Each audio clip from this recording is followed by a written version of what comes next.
కోట్లాది మంది భక్తులు పరమ పవిత్రంగా భావించే తిరుమల లడ్డూలో కల్తీ నెయ్యి వాడుతున్నారని తెలిసిన నాటి పాలక మండలి chairman YV Subbareddy and gang కిమ్మనకుండా ఉండిపోయింది.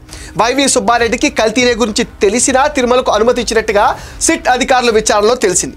ప్రీమియర్ అగ్రి ఫుడ్స్ నుంచి చిన్నప్పనుకు 50 లక్షల రూపాయలు తీసుకున్నారని నిర్ధారణ కాగా, అదే సమయంలో వైవి సుబ్బారెడ్డి దంపతుల లావాదేవీల వివరాలు ఇవ్వడానికి వెనకాట్టం అసలు అనుమానాలకు తావిస్తుంది. బోలేబాబా డైరీ యాజమాన్యం డబ్బులు ఇవ్వడానికి నిరాకరించడంతోనే ప్రీమియర్ అగ్రి ఫుడ్స్ తెర మీదకు వచ్చింది. ఈ సంస్థతో వైవి సుబ్బారెడ్డి మాజీ పిఎస్ చిన్నప్పనుకున్న సంబంధాలను సిట్ ప్రశ్నించినప్పుడు దాటవేత సమాధానాలు ఇవ్వటం, తన ప్రమేయం లేదని చెప్పటం అనుమానాలను మరింత పెంచేసింది.